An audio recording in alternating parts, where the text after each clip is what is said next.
Jaz sem Boštjan Remic in bom danes moderiral. Skušal bom biti bolj kretničarski, tako da bom čim manj govoril, pa zgolj usmeril debato, ker sem prepričan, da ste tudi vi sem prišli s kakšnim komentarjem, vprašanjem, idejo. Z naklonjenostjo do besede ekosocializem, zagotovo simpatijami do besede socializem in mislim, da je zelo dobra priložnost, da se pogovorimo, razpravljamo o tem, kaj je v tem novega, kaj je zanimivega in kaj seveda pomeni v političnem smislu in političnem boju. Mogoče za začetek najprej še predstavim oba gosta današnja, če tako rečem, oziroma Majo Meh kot tolmačko in prevajalko, za kar se ji najlepše zahvaljujemo, da nam pomaga, in pa seveda Daniela Tanura, v katerem bo mogoče kakšno besedo kasneje. Rad bi vseeno nekaj še povedal o ekosocializmu. Zadnjič smo se tudi že v ozkem krogu pogovarjali in smo rekli, no, saj to v bistvu tudi pri nas v Sloveniji ni nov termin, že v 80-ih, poznih 80-ih, sredini 80-ih se da o tem brati, pa kasneje tisti, ki se spomnite, še celo ena politična manjša strankica obstajala, ki se je tako imenovala. Ampak zdi se mi, da je doslej ekosocializem imel neko, recimo bolj, šlo je za nek etični socializem ali pa za socializem, ki skratka ni bil povezan z marksizmom kot neko znanstveno opredelitvijo socializma. Je pa zagotovo novost še ena stvar, tisti, ki ste opazili, skratka, to je današnja prva javna prireditev ekosocialistične iniciative Klas, ki je organizacija, ki bo nekako poskušala ekosocialistično perspektivo uveljavljati v političnem boju med delovnimi ljudmi od spodaj. Mislim, da je to vsem pomembna novost v zgodovini, recimo proti kapitalistične levice na Slovenskem. Vse to so zelo dobre istočnice za razpravo in zato sem zelo vesel, da nekako lahko ta javni pogovor, skratka pogovor v nekem tovariškem duhu izpeljemo in da postavimo na nek način ekosocializem v ospredje antikapitalistične levice kot neko zelo pomembno ali pa ključno izhodišče, ključno perspektivo za današnje boje. Skratka, v vabilu smo napisali kot nekaj izhodiščno vprašanje, zakaj je ekosocializem alternativa uničujočemu kapitalističnemu razvoju in kako lahko to protikapitalistično politiko povežemo z ekološko politiko in seveda, kar je na nek način ključno vprašanje, kako lahko povežemo konkretne dejanske boje, ekološke in delavske, v neko antisistemsko protikapitalistično, ne bom rekel fronto, ampak zagotovo pa v nek organiziran in konkreten boj. Jaz ne bom več dolgo vezil, bi pa rad tovariša Luciana Perpeta prosil, da nakratko predstavi oziroma pozdravi vse zbrane, namreč on je bil vezni člen med našim gostom Danielom Tanurom, ki je kasneje predstavil in ga je povabil v Slovenijo. Tako da jo, Lucien.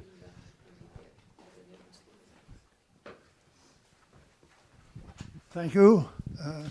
I'm an old trade unionist from Belgium. I was working in the steel industry for 30 years, and I was involved of a lot of strikes, and I contributed to build the union in my factory for the white-collar workers.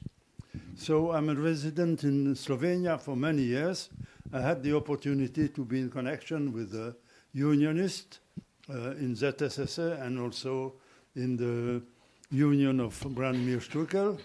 So I was evidently a member of the Fourth International, so I still am a militant of the Fourth International, and this is why when I heard that young Slovenes were interested in eco-socialism, I immediately took contact with my organization and to give them the opportunity to present their views on eco-socialism. So I wish you a good evening and good information and good discussion, good information.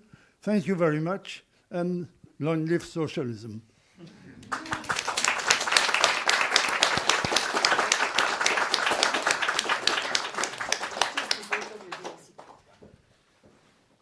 Hvala Lucianu.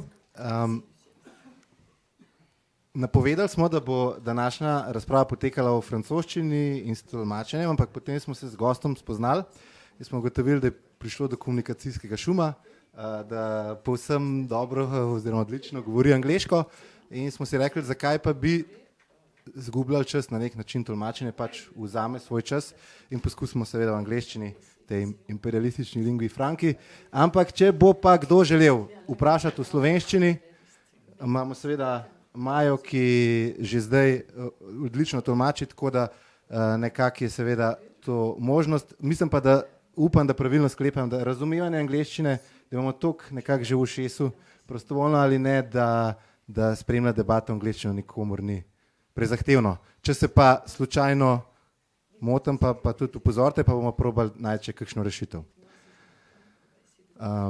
V prvem delu te debate bom nekako imel malo monopola nad mikrofonom, če tako rečem, tako da bom jaz Danielu zastavil nekaj vprašanj.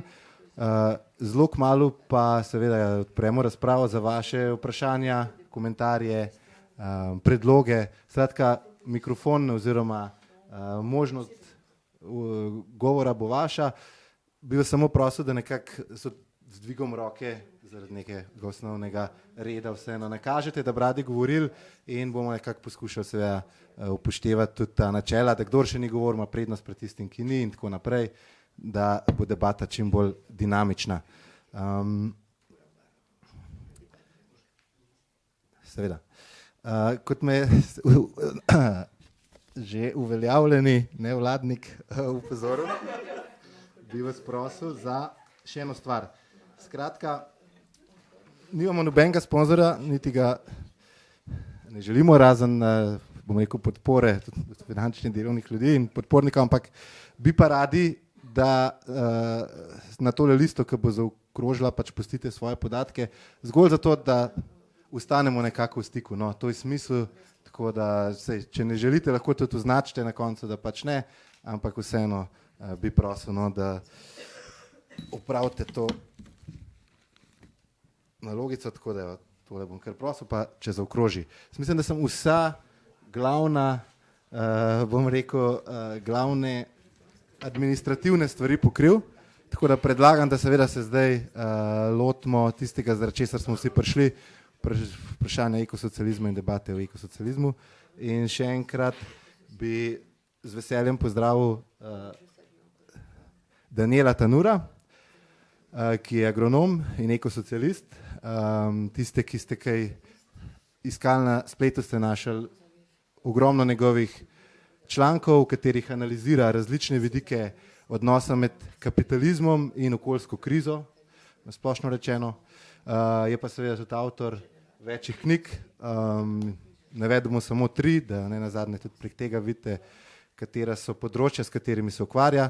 Zeleni kapitalizem ni mogoč, Trumpov trenutek in zadnja knjiga ima naslov Prepozno za pesimizem, ekosocializem ali propad. Ta ima zelo dobro, močen naslov. Seveda pa tudi Daniel kot aktivist politično deluje v okviru belgijske organizacije Antikapitalistična levica. Tako da hvala za obisk, če tako rečem. In seveda, tale mikrofon je vaš, tako da bi vas kar prosil. Izhodišče, kakor sem že rekel, now I also switch to English. So, okay. Yeah, we'll have more time. So, thanks again for coming. And as I said, I think the first question is, I already mentioned that in my short long introduction, sorry. We're talking about ecosocialism, you know. Okay, so socialism, we know, let's say there are 2 points of view. It is, let's say, an idea that grows out of a critique of a capitalist society and gets a scientific definition with Marxism, with Marx and Engels. And there's another point of view, which is also important, let's say, the socialist, post-capitalist, in a sense, states that existed even here in Slovenia, Yugoslavian Socialist Federation, and of course other post-socialist countries. So there are two ways how to think about socialism. But I think now we have to, as we said the other day, think about the new period and what is the eco part of eco-socialism.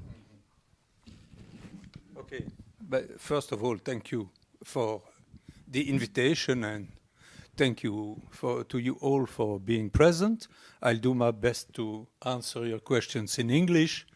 I'm not perfectly fluent, but if there's a problem, I'll ask Maja to help me, and she'll translate into English or into Slovenian.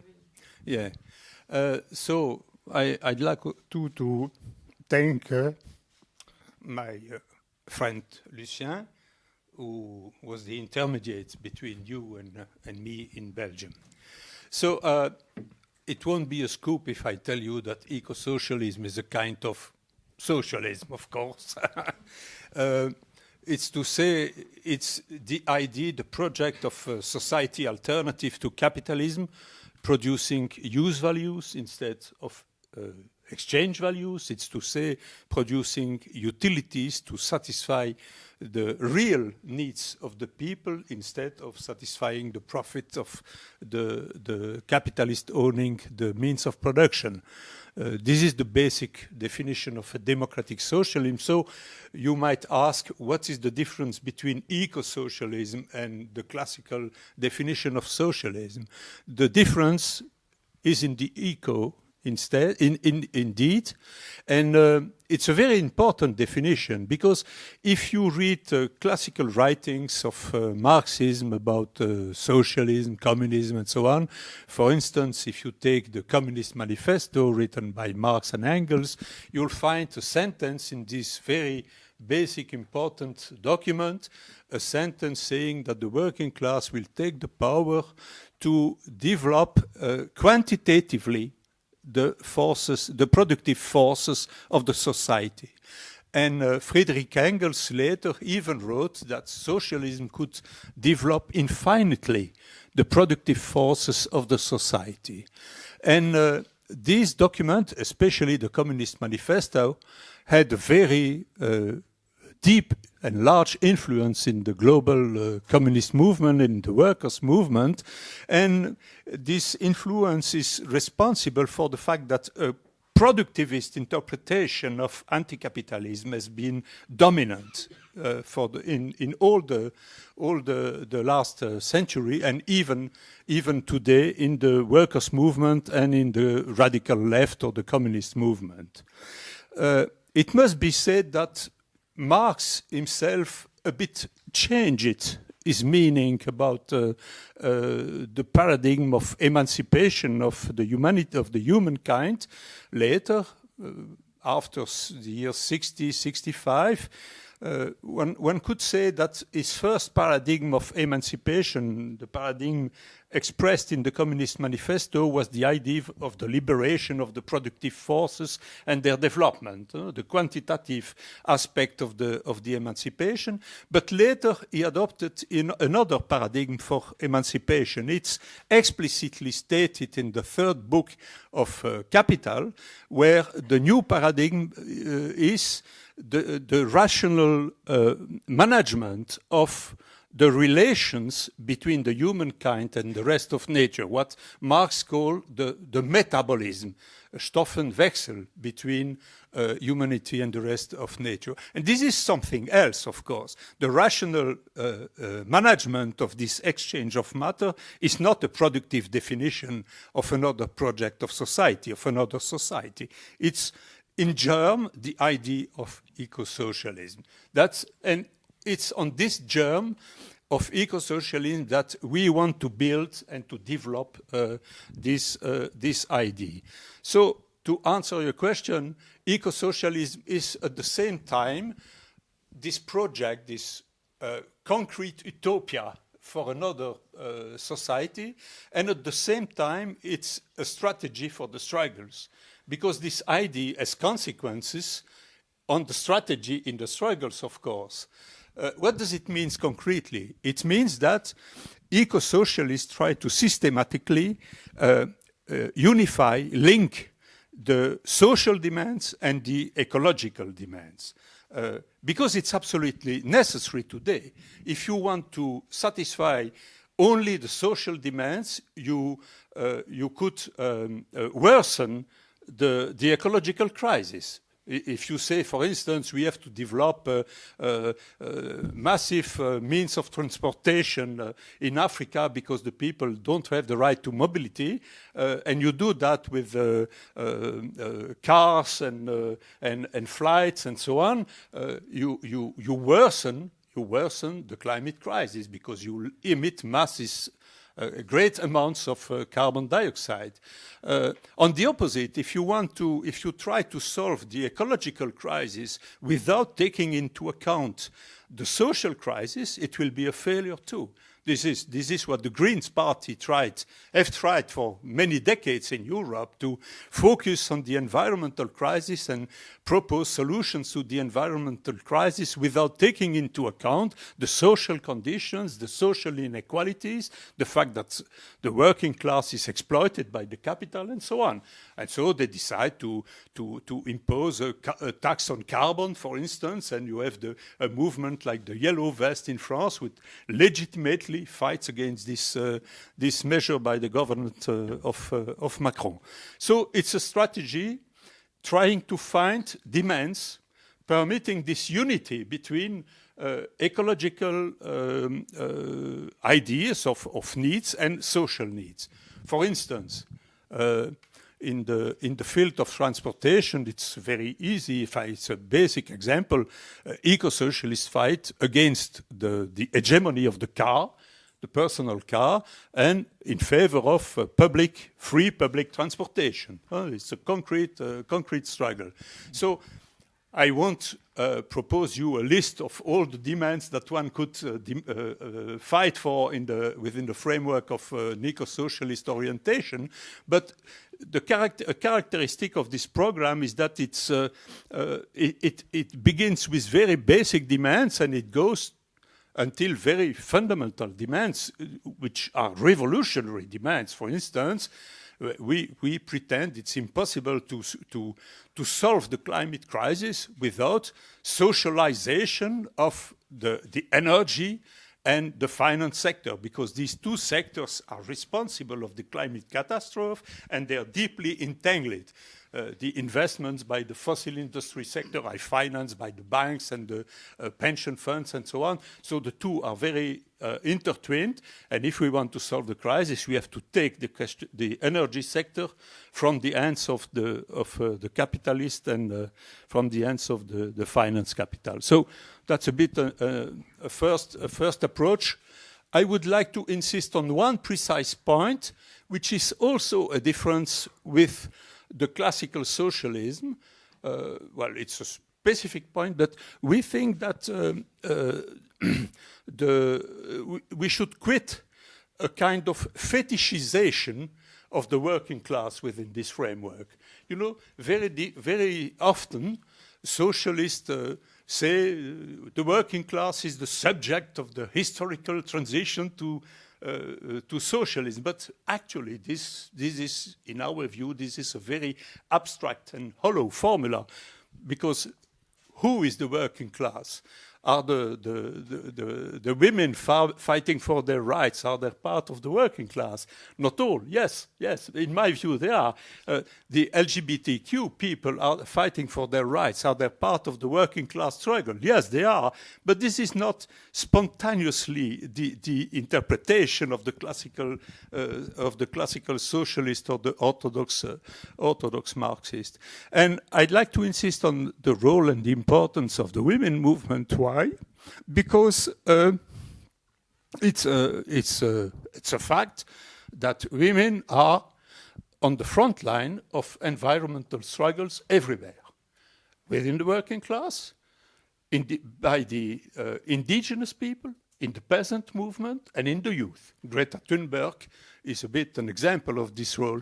And this has to do not with an essential nature of women as women, but it has to do with the role that patriarchy imposed to the women within the society, the role in the function of the take care of the children, take care of the family, take care of the quality of the food, and by extension, it gives it creates a more favorable ground for women to take care of the environment. So this is a very important question.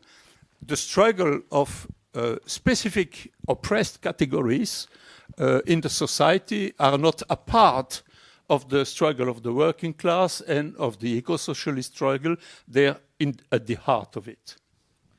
Okay, so you've touched on all the questions that I've written before. You haven't answered them, but no. But yes, you said, okay, Marx and new readings, ecological readings of Marx. You talked about the existing eco-modernization and the neoliberal green transition in a sense. And you mentioned also different, let's say, eco-socialist demands for a green transition from below and so on. But first, I think it's important to ask the necessary question, and it's the title of your book, you know, the impossibility of green capitalism. I think this is really important because there are,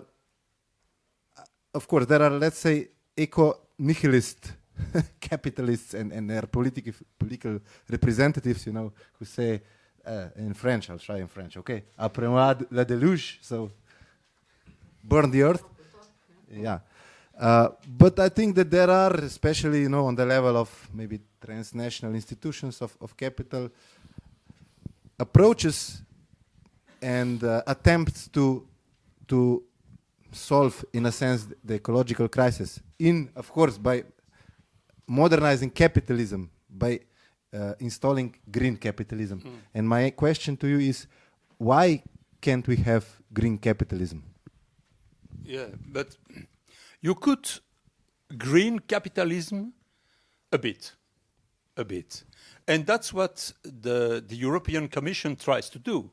And Joe Biden too in the US. They are trying to develop green sectors within the capitalist economy. They support the producers of windmills or of PV panels and so on. And they give subsidies, a lot of money to develop these sectors. But they cannot solve the basic problem of capitalism, which is that, as the great bourgeois economist Schumpeter said, a capitalism without growth is a contradiction in terms. And that's the problem. There's no capitalism without growth. And the capitalist system cannot change that because it's part of its DNA. Each capitalist wants to produce more, to sell more commodities, and to invest more in machines because machines permit to improve, enhance, increase the productivity of labor, thus to produce more commodities. And there's a famous quotation by Marx saying that capital the only limit of capital is capital itself. It seems a bit enigmatic as a formula, but actually it's a very clever idea. What does it mean? Capital is not a thing, is not an object. It's a social relationship of exploitation of labor, and the exploitation of labor entails the exploitation of nature, okay? You need material input in the process of labor to produce commodities. So the Marx formula means basically that as long as there is workforce to exploit, and as long as there is sufficiently natural resources to put in the production process, capital will continue to grow and to destroy the environment. And this is exactly what we are testifying today. It's attested scientifically. You know, the scientists who are working on what we call the global change theory, they assess that there are 9 parameters for a sustainable development of the humankind on the earth. And for each of these parameters, they determined what they call boundaries, limits, but not really frontiers. It's in French, une marge, a zone. And 20 years ago, when these scientists published their first report, they assessed that 4 of these 9 boundaries were crossed. And today, in their last publications, it seems that 6 or 7 of these boundaries are crossed by capitalist development.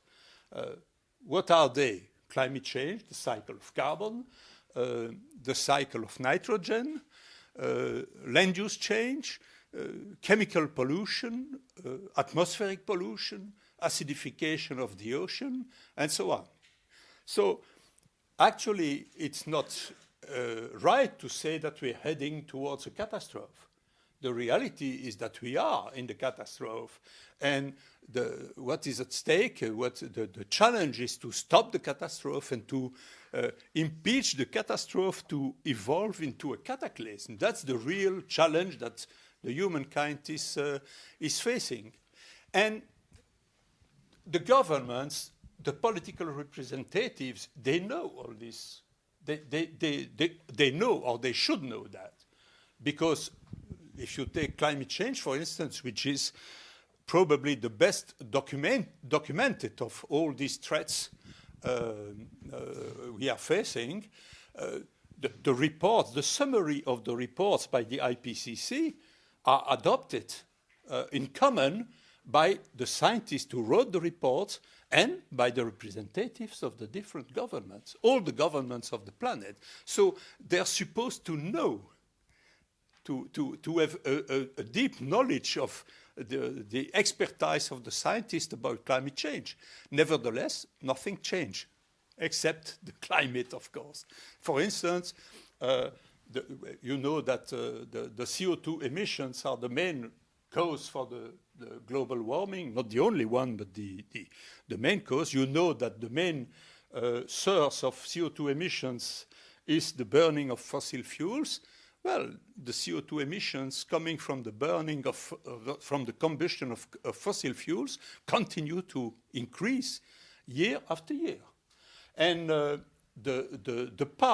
proportion of the energy coming from fossil fuels in what we call the global energy mix was 83% 30 years ago, and it's actually 79%. So it doesn't change really. What does it mean? It means that to solve the climate crisis, it's possible to solve it. It's possible to replace the fossil fuels by renewables, totally, and to satisfy the energy needs of the global population only thanks to the renewables. But to do that, you have to produce massively new machines, converters of energy, and you have to invest massively in the efficiency of the buildings, in the efficiency of the industry, and so on and so on.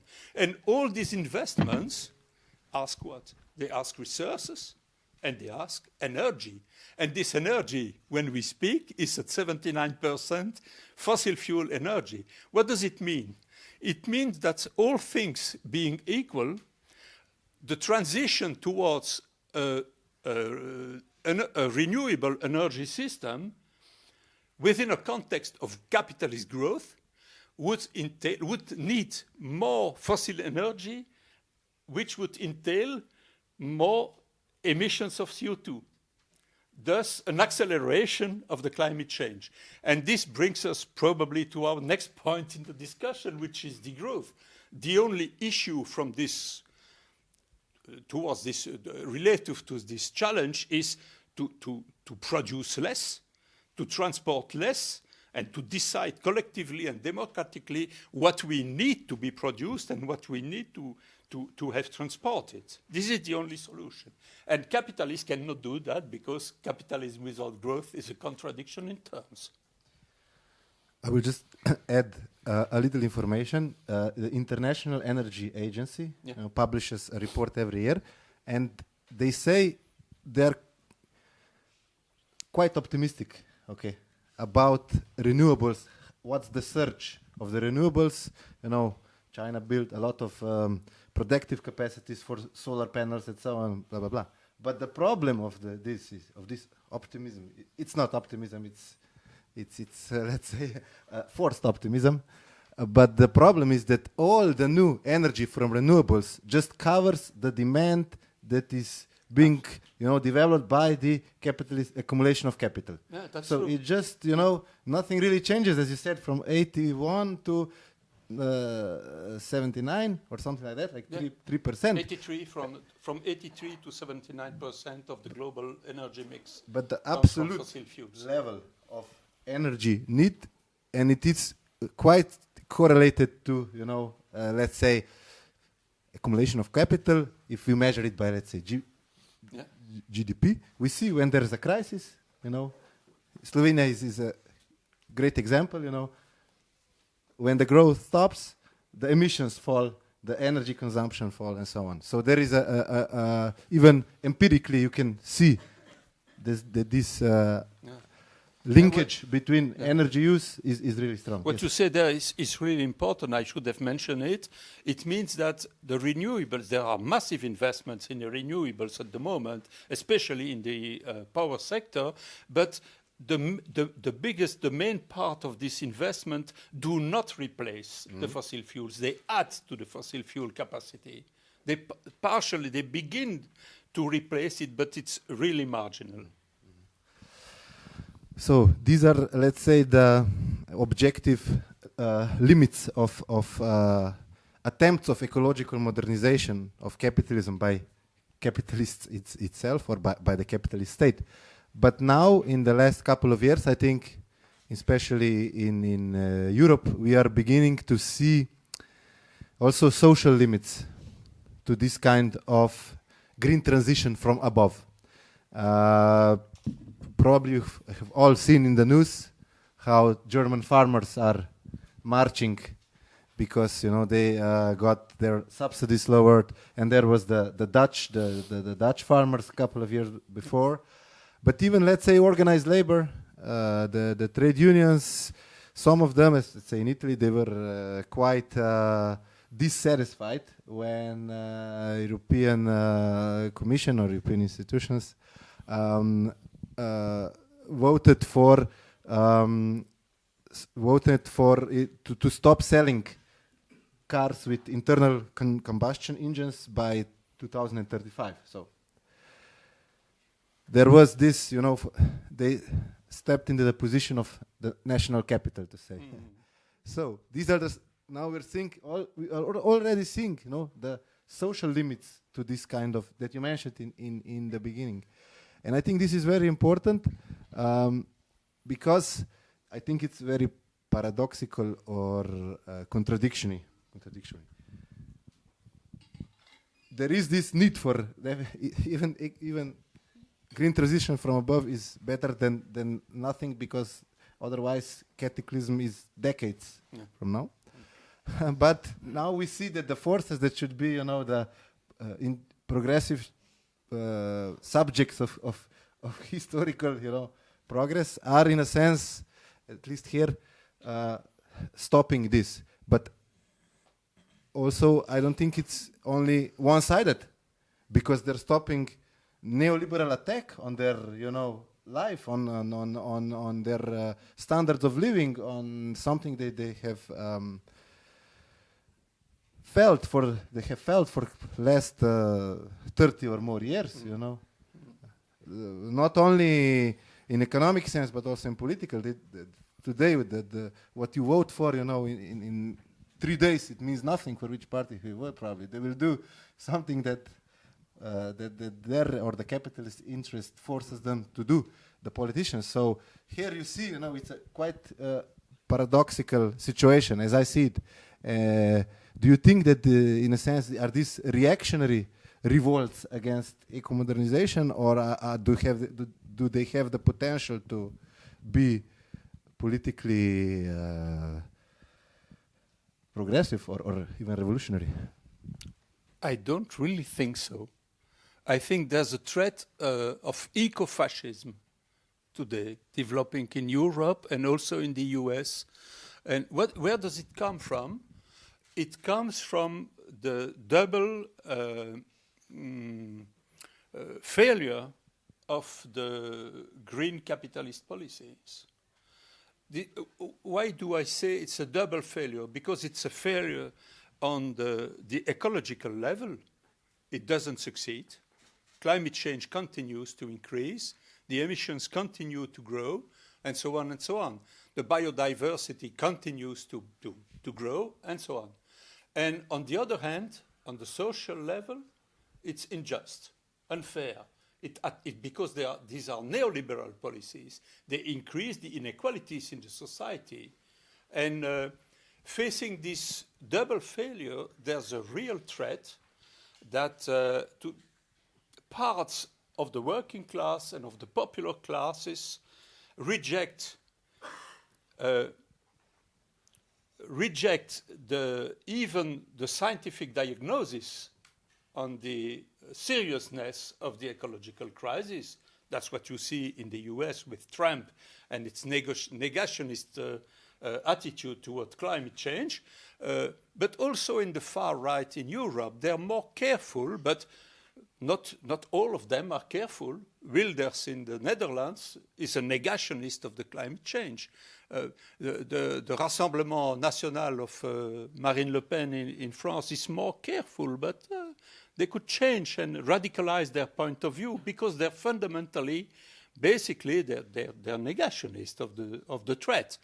And they might try to manipulate this content in the working class to gain credit, to gain influence, and get the power. Okay, and what will they do if they take the power? They will do what Milei tries to do in Argentina. You remember it?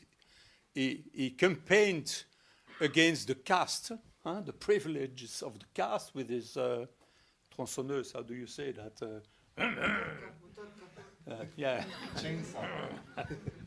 Okay, but he's in the government. And what does he do? He doesn't attack the privileges of the caste, certainly not of the capitalist class. He attacks the conquest of the working class. That's what he is doing, the social security and so on, the labor legislation. It's a huge attack, a fascist attack against that. And I think there's a threat in this direction in Europe too. And what does it mean? What is the answer,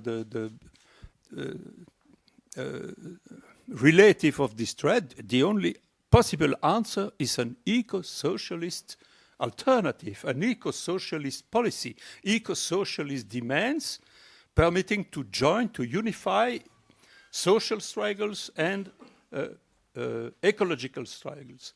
And it's possible to do it. And in my view, I'd like to give you the example of the yellow vests in France, which I already mentioned a few minutes ago, because if you analyze this movement, how did it start? It started as a revolt against a carbon tax decided by the government Macron, and there was a real risk to see this revolt evolving towards the far right. Okay, Marine Le Pen was immediately opposing the movement, not in the street but in words. But what happened there now, after that? What happened after that was that the yellow vests were really isolated and confronted to a violent repression by the police, very violent, quasi-military repression by the police, and they tried to find allies in the society. And where did they find allies? In other fighting layers of the population. Two of them, the Youth for the Climate and the women movement. the feminist movement. And this was quite amazing. A lot of people in the radical left were very dubious relative to the movement in the beginning, because they thought, oh, it would be recuperated by the far right. It will help Marine Le Pen to take the power in France. And on the opposite, it was an obstacle to Marine Le Pen. And Marine Le Pen can thank the repression by the police of the Macron government, because this repression crushed the movement. But even after the so-called huge violences by the yellow vests, the majority of the population in the polls remained in favor, supporting the demands of the movement. But the most spectacular was the unity, not everywhere, but in a lot of towns, unity of the yellow vest movements with the Youth for Climate movement and with the feminist movement against the violence against the women. And this is a very significant experience in my view. It means that you have to have struggles to cross the barriers between the different social movements. That's the essential lesson to take from this experience in my view. And the problem is, in the Netherlands, for instance, is that there are no struggles. The only struggle is an electoral struggle. Okay, the people are angry against the double failure of the environmental social policies, and they vote for the right-wing parties, for the far left parties, because there are no social movements active on the field to fight against this double failure in the field. And that's what we have to do as eco-socialists. We have to build up social movements fighting concretely in the street, in the fields, against this double failure of the neoliberal policies. Okay, so I think I understand correctly. If before I was talking about green transition from above, you are calling for a green transition from below. Absolutely, yeah. Okay, so you were already mentioning the case of a green transition, social and green transition from below. But this movement has to take the political power at a certain moment. You cannot escape to this problem that you have to take the political power to impulse another policy at the level of the country. I think that there's a great example in Italy, the so-called GKN factory. Probably you have all heard of that, or maybe not. So it was a factory that was owned by a British capitalist firm, and they wanted to shut it down because it had, business problems, and the workers were organized there by the unions, and they were laid off. They got an email at 8, and at 10 they were striking, and they occupied the factory. And for 2 years now they're holding it.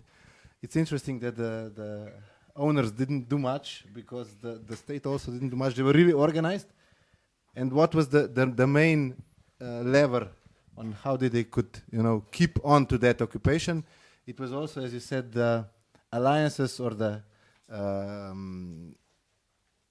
unification of different social movements, the radical left, the climate movement, and so on. But it had great effects on the workers on the workers that were occupying the factory. What are they building now? What are they build auto parts, something that is part of the, let's say, fossil capitalism, to use this term. Now they are building parts for bikes. Yeah. So this is something from below, but here we also have to be, a bit objective or self-critical, that these are small seeds. These are small seeds of resistance, but we can see what is the way, Now the question is, I think, really important. You said political power, I agree, but there is a great path between, the small seed and the question of capitalist state, of international capitalism, imperialist powers, and so on. So, my question is, May I say something about course. the example of GKN? Please go because ahead. it's an extremely interesting example, of course, and we have to popularize it everywhere. It's not the first case of this type in Europe. Also in Italy, there was the case of a plant in Milan. I don't remember the name now. 10 years ago, they started also a process of self-production, alternative production, and so on. But I think we should not be over-optimist on basis of these examples. Why? Because, of course, they are fantastic, but it happens when the boss wants to close the factory, okay? And in other cases, the workers in that kind of industry linked to the fossil fuel industry, to the car industry, petrochemie, and so on, they are not in favor of that kind of alternative. They are forced to go in this direction because the boss wants to close the factory. And this is very important, but it shows the limits and the difficulties of the situation. And in my view, if you speak in terms of global eco-socialist strategy, with aiming at attracting the working class to the left, into the camp of the alternative to capitalism, and impeach them to go in the camp of the far-right eco-fascism. If you want to do that, you have to try to identify within the workers' movement the sectors which are the most sensitive to what you're saying. And in my view, the most sensitive sectors are the sectors of what we call the social reproduction of the society. It means education, the health, assistance to the old persons, that kind of things. Okay, and these sectors are also sectors with a lot of women working in, and a lot of, very often, not in all countries, probably not in Slovenia, but in France, in Belgium, in other West European countries, with a lot of migrant women. Okay, so you have combined oppression, which, in my view, make it more easy to find an echo for eco-socialist alternative within that kind of sectors. You'll say you might tell me this is theory, but in practice. But I'll give you a practical example.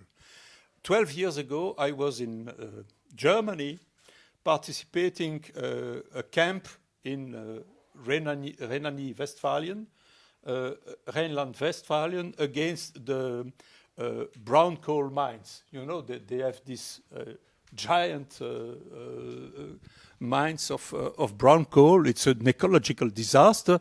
And the camp was organized by youth activists opposed to this exploitation. And there has been a problem because the union of the miners decided to defend the job of the miners, saying, in substance, we're opposed to your camp because you want to destroy our job. If you destroy our job, you destroy our wages. If you destroy our wages, you destroy our lives and the lives of our children. And they planted a demonstration against the youth camp. And what happened? The reaction within the union movement came from the big union Verdi. Verdi is the union of the employees of the public and private sectors, and they discussed the topic and they opposed the position, the stance of the miners' union. And I think this is quite indicative of what I just have said. Verdi is the sector of the social reproduction. It's not the productive sector. It's the reproductive sector, healthcare, teaching, and so on, administration. And they confronted the miners' union. And And the contestation was effective because the miners decided to cancel their demonstration. So it was a victory. But in this case, the interesting is that the young activists who had organized the camp didn't make any attempt to contact the union of the miners before to organize the camp. Okay? They should have do it. They should have do it. And in France, I'll give you an example where this kind of contact happened. You know, there has been a big struggle against the building of an airport in Notre-Dame-des-Landes, a new airport near the city of Nantes, in the west part of France. And the struggle began with the inhabitants in the region, the small peasants, and ecological, environmental activists. A lot of youth activists came and occupied the field where the airport had to be built. And I don't know who of them, but some of them had an excellent idea. They decided to contact the unions. And they decided to contact even the union of the big enterprise who should have built the airport, Vinci. And they took contact with the CGT of Vinci. They had an encounter and they had a long discussion. And at the end of the discussion, the CGT of Vinci decided to support the struggle against the building of the airport. And this is quite exceptional. This is an excellent example. I don't think that all attempts to contact and to convince unionists in that kind of situation will be successful, but it shows that if you try, you can win. If you don't try, you're certain to lose. I think this is really, really important because you said that before, you know, the yellow vests, the instinct reaction of some of the leftists would be, oh, no, we need to keep our public, you know, for the parliamentary elections or whatever.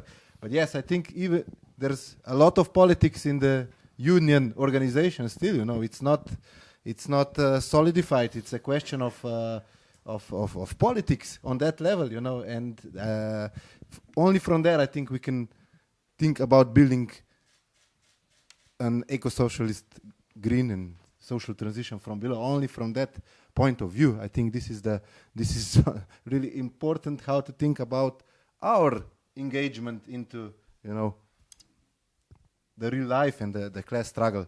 Now we have about maximum an hour left, so I would suggest that we open the floor for your questions, your comments, your thoughts. It is. Maybe we can also open the window a bit, huh? Please. Is it too cold for you?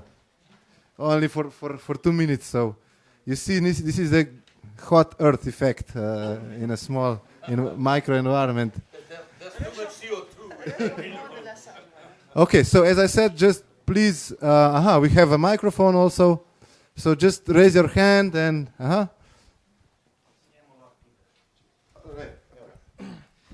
So I have a question that I think is very important, and it's about the nuclear energy and how that will affect our lives forward, and if we should build more reactors, shut down the current ones, or maybe change the coal ones to the nuclear ones.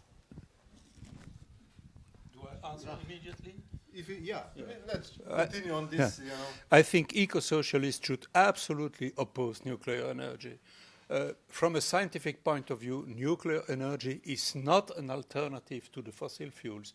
At the moment, the power coming from nuclear plants represents 3% of the final energy consumption at the global level. Okay? It's nothing.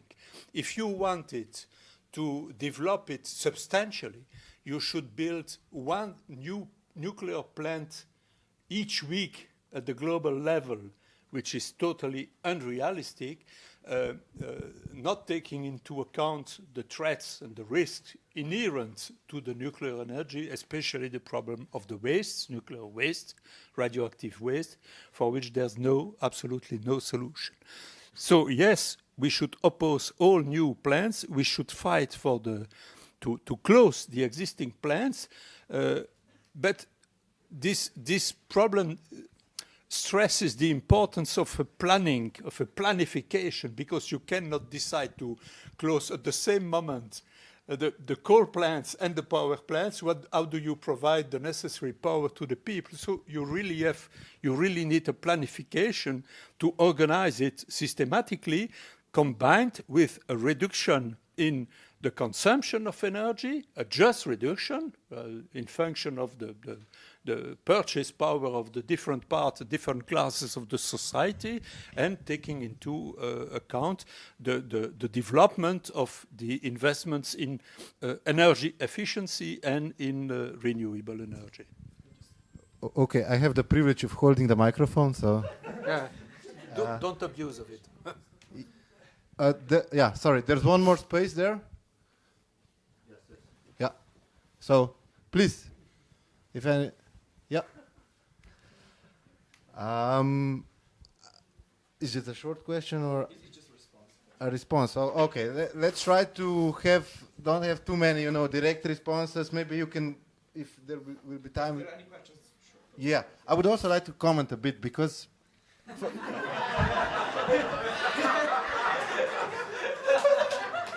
On the question of nuclear, no, it's really symptomatic. Being in also, let's say, the climate movement for let's say 5 or so years. It's always symptomatic that the dividing question comes first.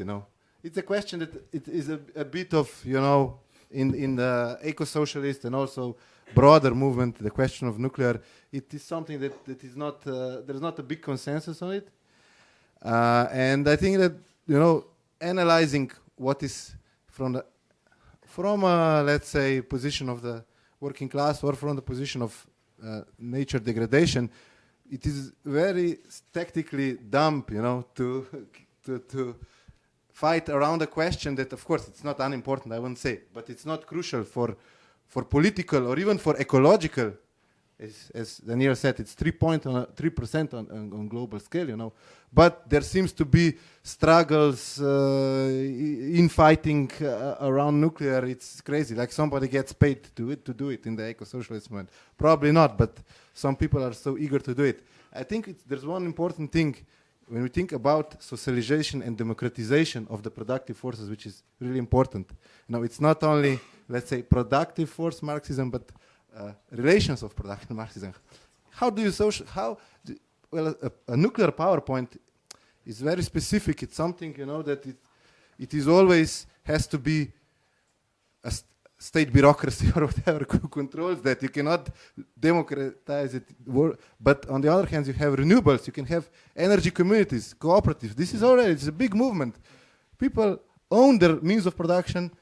They're the producers and consumers.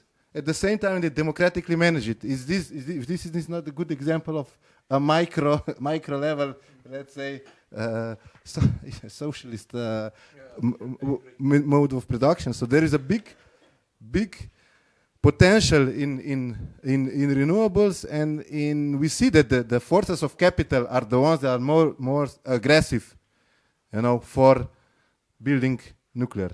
I'm not for closing nuclear right now. It would be, I don't think what is built, let's use it. But for new projects, just see who is pushing for them.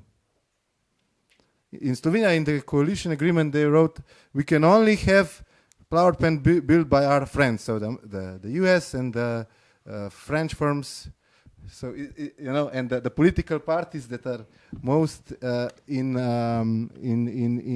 that sense, pushing in that sense, they are the very hard right, let's say, in political space. So this is also a good indicator. So I think there's a question back there. Okay, Vlado, go ahead.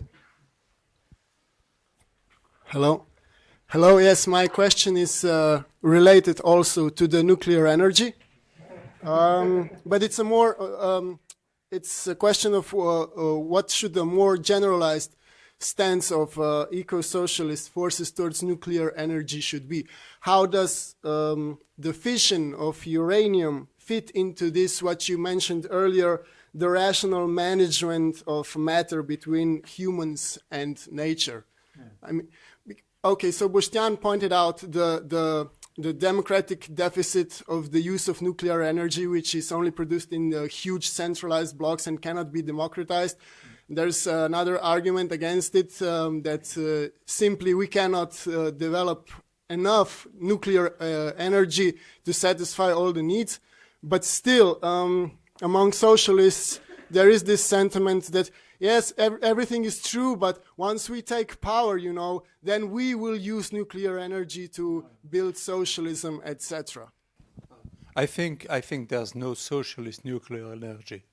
I'm really convinced of that. This technology is basically and fundamentally perverse. It entails bureaucratic, authoritative policies, governance, and it's fundamentally dangerous because the problem, among others, the problem of the nuclear waste is not resolved with, and won't be resolved very quickly.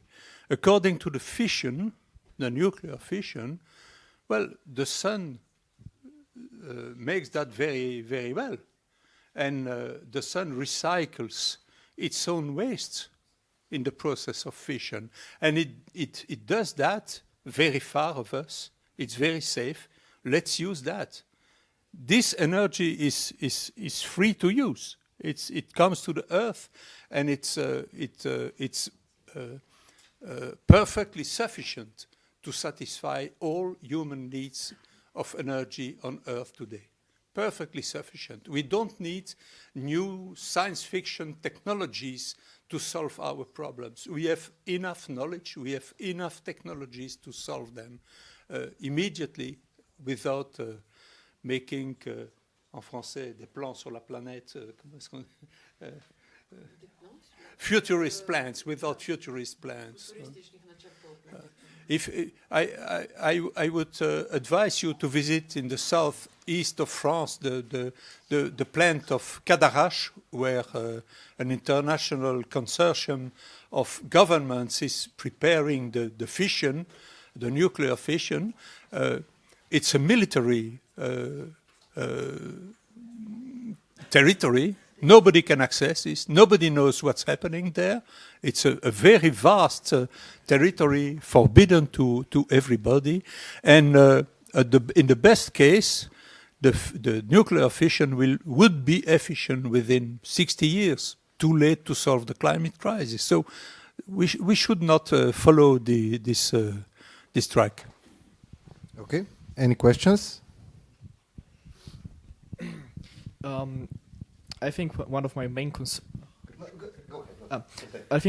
concerns, that's just my personal ones, is that green energy, that means solar panels and windmills, are not equally efficient all of the time. Yeah. So even if you build a sufficient amount, that could be a cloudy day, and that could, for example, lower our need so much, higher our need so much that we couldn't produce that. And I think that it's very important that we have that energy backlog. So if such thing happens, we are prepared. Well, I'm not a specialist in energy technologies, but I know alternatives and solutions to this problem exist. And I know researchers who work on this in this field, and I suggest you inviting one of these researchers to have a deep discussion on the topic. I won't try to do as if I was capable on the technological level to give you a precise answer. But it's not true that the problem of what we call intermittence of the renewables is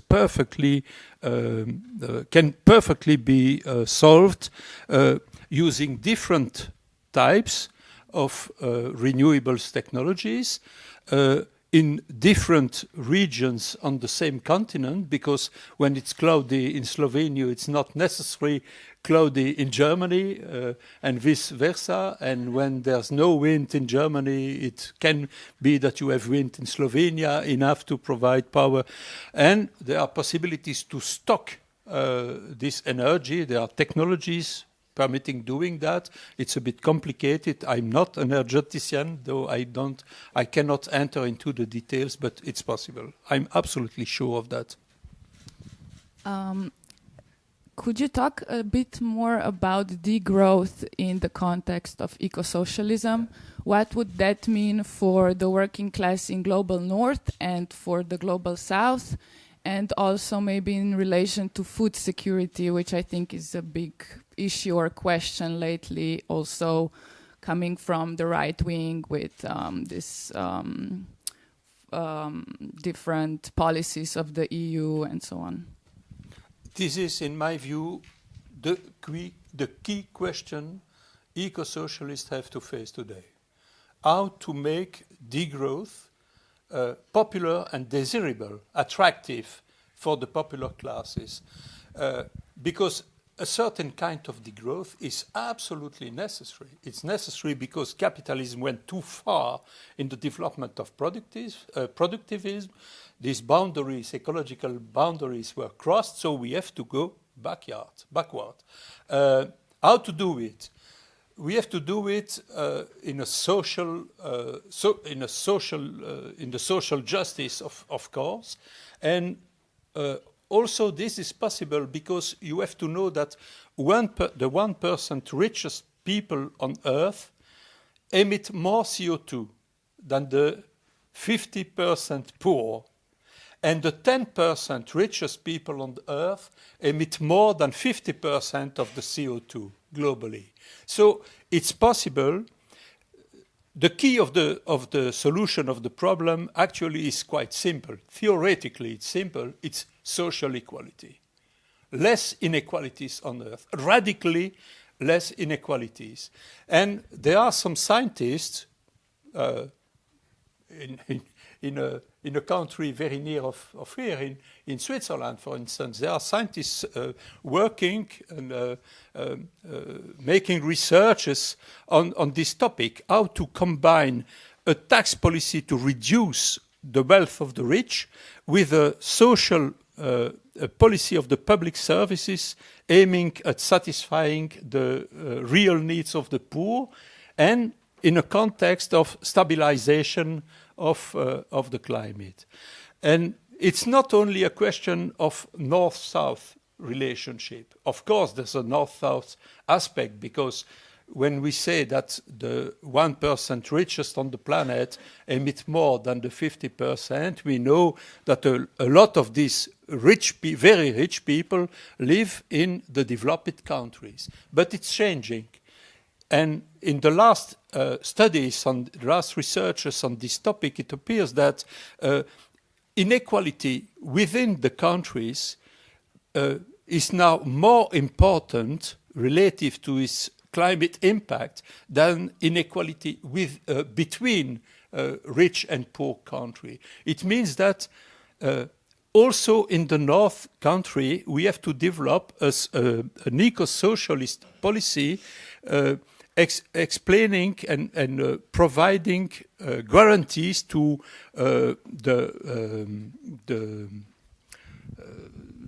the poorest part of the working class, that their social status will radically improve.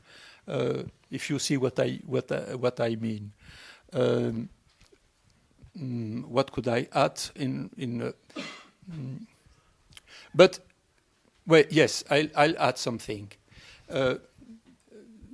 In my political current, which is the Fourth International, it's a small political current, but it's a real polycentric current. We are present on all the continents in 50 countries, and there's no center in one developed countries and subsidiary bodies in poor countries. That's not the reality. The most important part of our movement are located in developing countries, in Pakistan, in the Philippines, in Brazil, in South Africa, and so on. And we had a discussion on this topic. We are preparing a document, a manifesto, on what we call a just eco-socialist degrowth. And we came to the conclusion that we must make it clear that degrowth is not a demand. It's not a demand. We are not fighting for degrowth. We are fighting against the capitalist accumulation, and this fight entails a degrowth. But degrowth is not a demand, and degrowth is also not an alternative of society. Because if you can degrowth on, you can organize degrowth differently relative to who pays the degrowth, what technologies do you use, what do you produce, what do you not produce, and so on and so on. But we should consider degrowth as a constraint, as a quantitative constraint, and this is a new factor in a socialist thought, of course. We have to organize and transition towards socialism under a constraint of global degrowth, and this degrowth must be socially organized in a spirit of social justice. What does it mean on the level of agriculture and food production? I think this is strongly linked to the question of a certain kind of deglobalization. You know, the food production today is globally organized. Deforestation in Amazonia aims to produce beef for the rich people in Europe or in Asia, and the capitalists who are organizing this deforestation, the agribusiness, is one of the big responsible for climate change with the fossil fuel sector. So we have to dismantle this system of food production. We have to dismantle the industry of meat. We have to dismantle the big fisheries and replace big fisheries by small fisheries. They're better for biodiversity. They're better for climate. They're better for the employment of the people and so on. But it's very important to link it to concrete demands. I don't know what is the situation of agriculture in Slovenia, but all peasants are not mobilized in demonstration like in Germany today or like in the Netherlands a few months ago. There are also small peasants fighting for organic agriculture, small exploitation, and who fight against the agrobusiness too. And we have to create links with these peasants and to bring them in the united front for an eco-socialist policy. Okay. Yeah.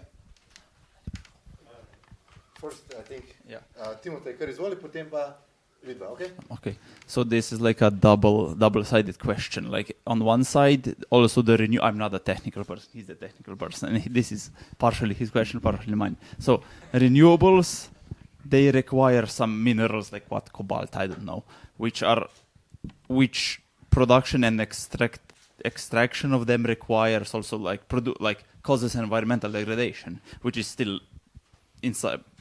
Especially probably inside capitalist social relations, it is worse than it would be otherwise.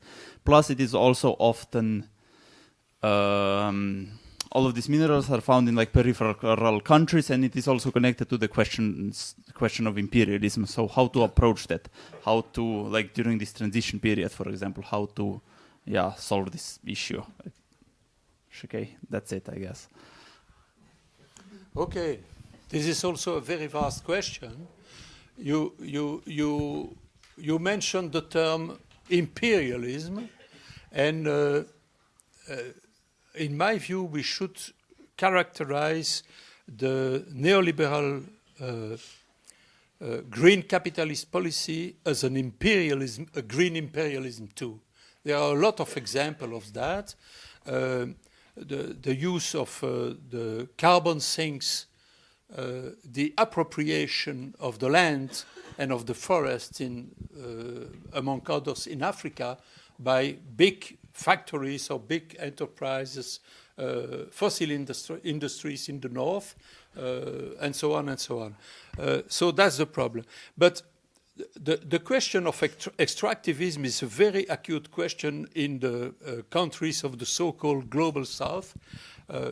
My Brazilian comrades insist on this point. So they say, for instance, okay, you want to build windmills massively in Europe, but you need a kind of some sort of rare earth to produce them, and you extract this rare earth in our countries or in China, and it's an environmental disaster.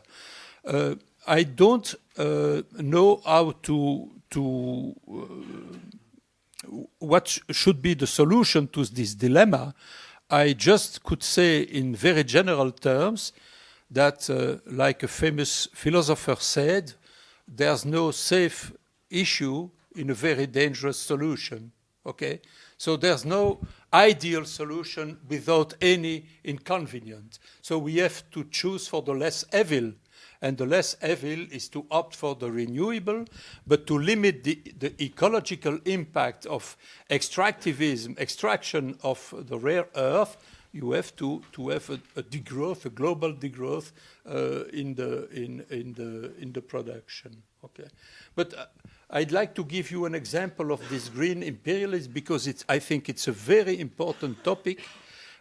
In my country, the Green Party is in the government, in the neoliberal government, and they concluded an agreement with the Sultana of Oman in Arabia. And the agreement is that a few imperialist, very important companies will build in Oman a system of production of hydrogen based on renewable energy, invest massively in catalyzers, how do you say that in English, catalyzers to produce the hydrogen thanks to this renewable electricity, and the hydrogen will be exported towards Antwerp, where it will be used in the petrochemical industry, and they will build a pipeline towards the Ruhr, where this hydrogen will be used also in the petrochemical industry. And the social aspect and the imperialist aspect of the agreement is that for 30 years, the Sultana of Oman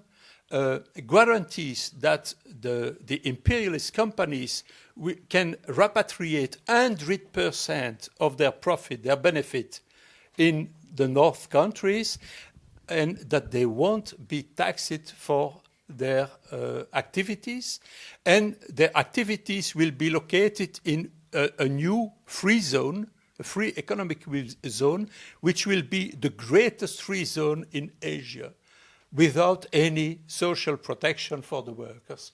So that's the kind of policy that green capitalism and the famous European green capitalism is developing towards the global south under the pretext of ecology and development for all.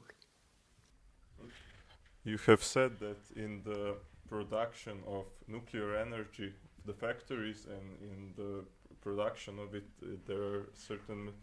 you're producing a lot of waste. But what about when you are producing solar panels or wind turbines? They last for 20 to 30 years, then they are buried in the ground, and So do you really think that it's a much more green alternative that produces less waste than nuclear energy or other sources? But they don't produce nuclear waste. No, but they produce a lot of. But these are still very harmful materials that are in solar panels. Yeah, but there are more and more technologies to recycle the PV panels. So it's not true that it's equal to the inconvenience of the nuclear energy. But I can only repeat what I told your comrade. There's no safe issue, totally safe issue in a very dangerous situation. I think it's a quotation by Hegel, but I'm not sure of it.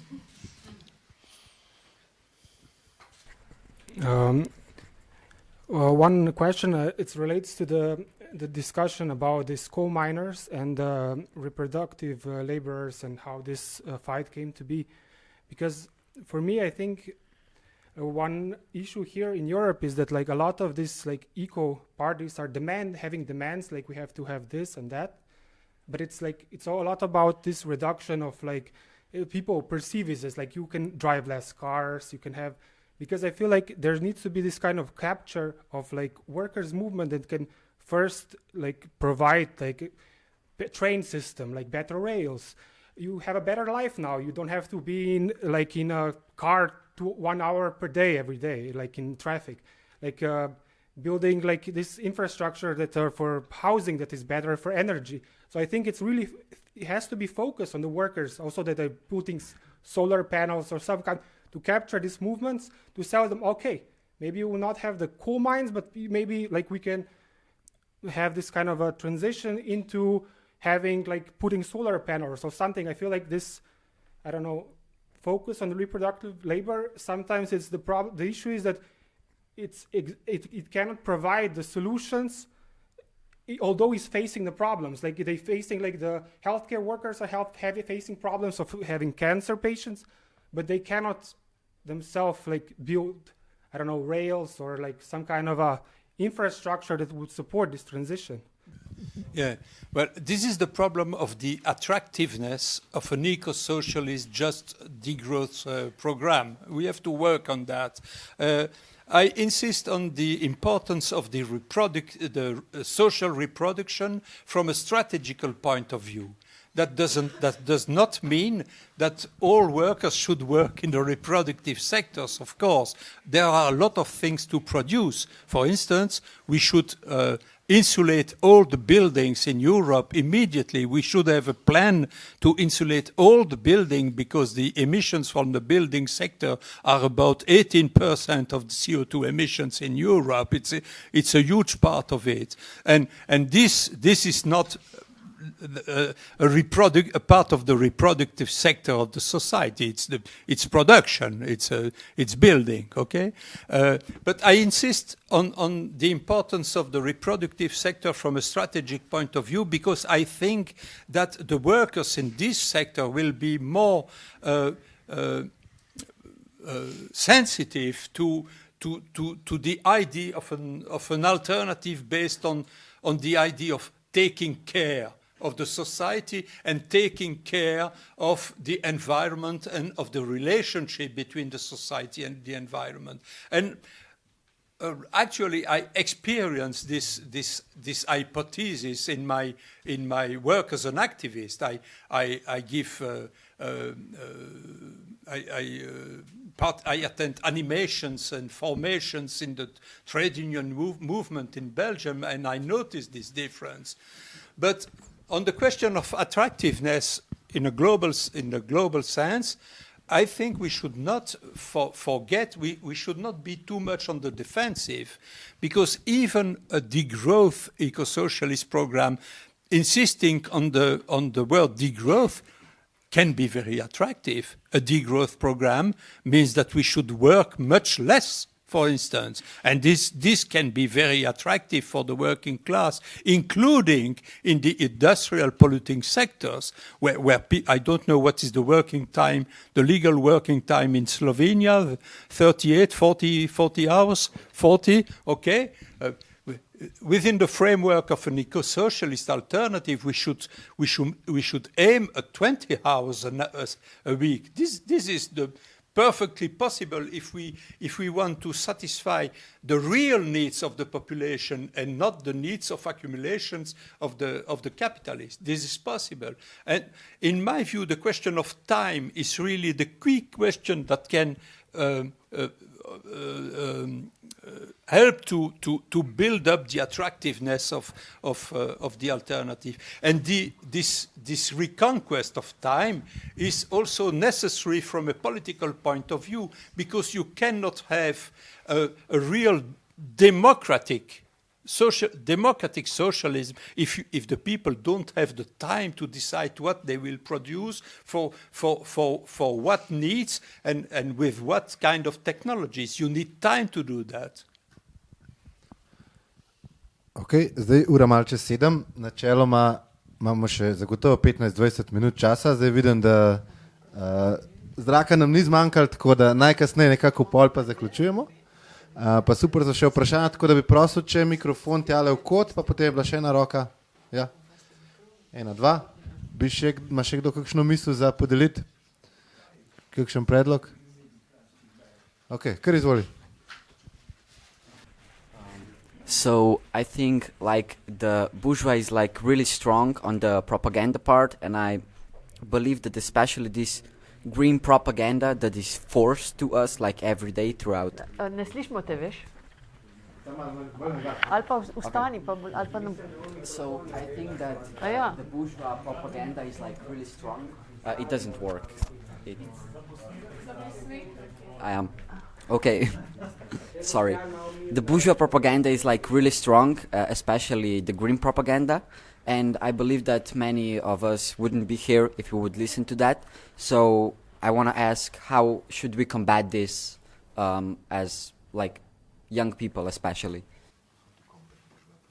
Yeah. I think you should do what Greta Thunberg is doing. Organize movement at the basis movement, massa movements, mobilize the youth for their future. It's their future, it's your future, it's your earth. And capitalism is responsible of destroying the earth and destroying your future. It's a huge scandal, and it's a very powerful reason to fight and to organize the struggle. Take examples on Greta Thunberg. She began alone in front of the Swedish Parliament with a panel, Skolstrijk for Klimatet. I don't know how they pronounce it, and she built up a huge movement worldwide. When she went to Canada, there was a demonstration with 500,000 people in Toronto. Nobody, never seen in Canada such a huge demonstration, and she favored demonstrations everywhere. We have to, well, she's not perfect, of course. Nobody's perfect, huh? You know the film, Nobody's Perfect with Marilyn Monroe. Okay, it's another story, but she's not perfect. She doesn't herself build a movement. She doesn't organize. She gives an example, and people demonstrate because she's there. But we could, in the same spirit, we could build up something, build up committees, coordinate these committees democratically, internationally, and try to spread this movement internationally. I think the youth has a huge power in the struggle against the capitalist system, because the youth can blame the capitalism for destroying the planet and destroying the future of the humankind. What is more powerful as an argument than this one? This is the most powerful argument you can imagine. Okay?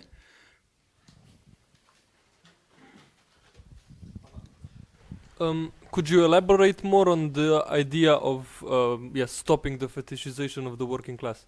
Stop? You said in the beginning of the lecture the stopping of the fetishization of the working class. Okay. Yeah, I use this expression because a few days ago I read a book by an American. Is it Matt Huber? Yes, Matt Huber. Huh? He wrote a book, Climate Change as a Class Struggle.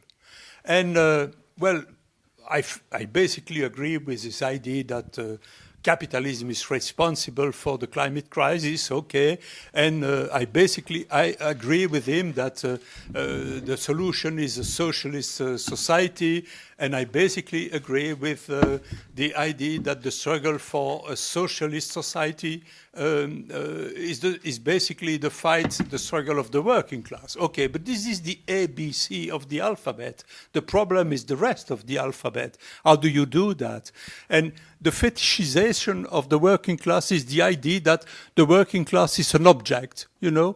They use the expression is the subject of the transformation of the socialist transformation of society, but actually these people consider the working class as an object. It boils down to call the working class to take the power and all problems will be solved. And it's not that easy, especially in the context of the ecological crisis, because the working class the workforce is part of the capital. That is what Marx analyzed. Huh? It's the capital variable. Variable capital. Huh? The wages form the variable capital. And the working class is the most dispossessed of all classes in the history. They don't own the means of production. They own nothing except their salary, their wage. That's all they have. And because of this situation of dispossession, they really depend on the capitalist productivism. They depend on it. And that's the problem we're discussing here, how to convince, especially workers in the productive sectors linked to the fossil industry, how to convince them to stop hoping that capitalist growth will solve their problems of revenue, their problems of job, the problem of the job for their children, and so on. How could we convince them that this is not the solution, that they have to opt for an anti-capitalist struggle? And this is the problem that you cannot discuss if you're in a context of fetishization. Matt Huber, for instance, because you mentioned this name, and exactly this is. I was thinking to this author, he doesn't discuss all these problems. For him, the solution will come from the working class, so we have to wait until the working class is conscious, develops his consciousness of the seriousness of the ecological crisis, and then the solution will come. But this is not so. Huh? The class struggle doesn't function this way. And it reminds me a quotation by another Marxist of the last century, Lenin, who said in a very pleasant text, he said, there are some people who see the revolution as if two armies were facing together on the battlefield. And would fight in a very organized way, but it doesn't happen so in the real life, because even the working class is full of contradiction, oppressions, differences, and so on. There are men, there are women, there are migrants, there are national people, genuine people of the country. There are people working in different sectors, and there are a lot of false ideas working in the heads of the workers. Racist ideas, imperialist ideas, nationalist ideas, machist ideas, and so on. And Lenin doesn't discuss this problem within the framework of the ecological crisis, of course. He was not conscious of this problem in his time, but he discussed it within the framework of the national question, and the struggle against imperialism. And there's a link between the environmental question and the question of imperialism, as the comrade said. And what he says about the false ideas existing in the working class and how to transcend them is perfectly valuable for the struggle in the present context on the ecological question. For instance, I mentioned these investments of so-called green capitalists from Belgium and Germany in the Sultanate of Oman.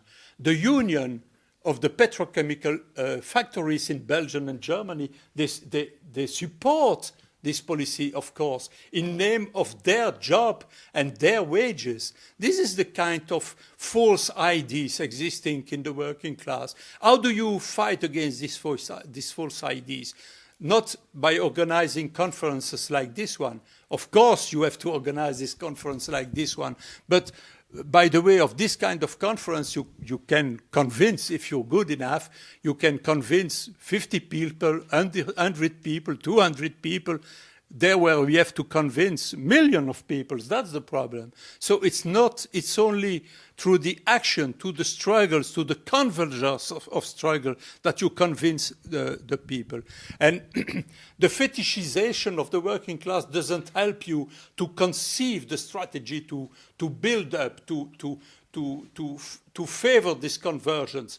If you want to favor this convergence, you have to precisely know where are the problems, where are the false ideas in the unions, in the working class, what kind of false ideas should be transcended and how we could transcend them. That's the kind of precise analysis we need to develop an eco-socialist strategy, and not calling the working class as if you were calling God to solve your problems, you know. This is the fetishization. Okay. Še kakšno vprašanje? Maybe I could, yeah. Please, yeah. But I'll just add something a little bit before I get the microphone. No, it's a story by a researcher who interviewed workers in Silesia, in the old, mining region and so on. And he was an old miner, just almost nearing the pension. And he said, of course I know we're destroying the planet. We're burning coal. I'm not an idiot, But what can I do, My family depends. The whole village depends. There's nothing else here to work, What can I do? Migrate to Great Britain or anything, And this is, I think, first of all, working class people are not dumb or under the influence of bourgeois propaganda. Some of them are, but when you talk to them, when you go directly to them, you can see that they experience, directly they experience that you have to work this. And one of our comrades said that he has this concept of bad shit jobs, the internet slang, bad shit crazy. It's so crazy that they have to burn coal, Yeah. They're destroying their conditions of life, Yeah. But they have to do it, and the majority of them, they're not doing for fun or because they love to. They're forced. And what is I think the key that you already a bit mentioned is the question of alternative practice, and this is the question of organization also. I think it's really important. I'm not calling for some kind of return of the party form. We're not 17 or even before. But I think it's really important that, we're not only sporadic, Now, you need to have an organization that leads and is thinking about class struggle, because what is the class for Marx in a political sense? It is something that develops in the struggle. Exactly. That's why what's the composition of this class? It depends, but it's in the struggle where it composes into a political, some kind of organization. But today, a lot of people on the left, organization, that's bureaucratic, that's terror, that's I don't know what, No, first of all, you need to have some kind of organization when people can find some meaning that they know that it's not the only alternative to dig up coal, to destroy their lives, to destroy their family's life, to destroy the earth. They have to have some kind of practical organization. It's not only words, it's practice. You have to belong and do something differently. Okay. I also would add something, if you will. Please. Because I think there's a paradox in the media and the propaganda you mentioned. There's a huge propaganda in favor of green capitalism and so on in the media. But there's a contradiction, in my view, in this propaganda. Namely that they tell us that there are huge problems, the situation is bad, but there are solutions. Everybody has to do an effort and it will be solved. You have to adapt your mode of living, diminish the heating in your house and so on and so on, and it will work. The problems will be solved. And the contradiction is that because they want to conquer parts of the media market, they play on a certain catastrophism at the same time. You know, they show a lot of images of catastrophes, huge catastrophes, and there's a contradiction between the two. And I'm absolutely convinced that the mass of the population knows that the situation is very serious, that the catastrophe is around us and that it's growing around us. They know it. And especially the workers know it. And they fear the future for their children, which is a very powerful level of levy for the action. And what does it mean? It means that if a struggle begins, we will see a very quick change in the apparent consciousness of the mass of the population. And in my view, this was confirmed in the movement of the Yellow Vest too. So these people who became the Yellow Vest, they were not organized, they were not unionists. Nobody knew them. Nobody knew even their existence. And they organized, they fought, and in fighting, they developed very quickly and very amazingly a certain level of class consciousness, linking the environmental question, the social question, the feminist question, all this together in their way, doing it not in very sophisticated language, but they did it. And this is an indication, in my view. There is a potential for an eco-socialist alternative. It's not immediately perceivable today, seeable today. It's under the surface of the society, even when the society seems to be very calm. Nothing happens, but this potential is present. It's the result of the combination of the failure of the social policies of the bourgeoisie and the failure of the environmental policies, with the media insisting on the seriousness of the situation, of the catastrophe. Thank you. Mainly, I just wanted to ask you something which you addressed right now, but nevertheless, how do you view that this transition toward the eco-socialism will come about? Because if I think about it, we basically have like this gradual change of the system approach, or maybe there could be some revolution of some kind, but in my mind, which admittedly is extremely limited, but nevertheless, both these options, they seem to me quite implausible. Because you talked a lot about that, if I understand correctly, you believe that the correct path would be with the organization from the bottom. I'm not sure I'm so optimistic about that. I know that you said that we don't have time for pessimism, but still, because there are many reasons for this, but if I just name one, for example, we have capitalism for such a long time in our society, and all the time we had movements that were socialistic, communistic, or any other kind of alternative, and they were trying to change the capitalism. And we, as a society, we knew that capitalism brings a lot of really grave problems to it. But still, these movements just, the most they can do, they can change a little thing locally here and a little thing locally there. Sometimes we have a little political party on the left who manages to come into parliament, but that's basically it. If we take a look globally, the forces who are trying to change the system are incomprehensibly smaller than the capitalist forces who are running the show. So how do you view that realistically this change, which is extremely radical, could come about? Yeah.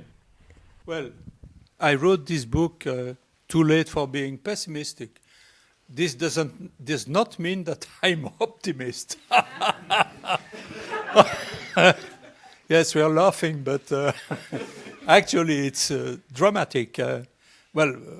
Honestly, I'm quite pessimistic. But it doesn't help to be pessimistic. It doesn't help, because all you can do is organize the fight. That's the only solution. And you know, Bertolt Brecht said, there's this famous quotation by Bertolt Brecht saying, those who fight are not sure to win, but those who don't fight are sure to lose. And, well, it boils down to that quotation. All this discussion boils down to that quotation. So how could I realistically, between brackets, envisage an issue towards an eco-socialist alternative? I think if we start from the point of view of building up movements, struggles, try to make these struggles converge, we could imagine a political recomposition under the pressure of this convergence of social movements, permitting the apparition, uprising of a new kind of political expressions of the social movements, including ruptures in existing parties, radicalization towards the left of these ruptures, fractions of existing parties, including radicalization of parts of the Green parties, for instance. And on basis of this,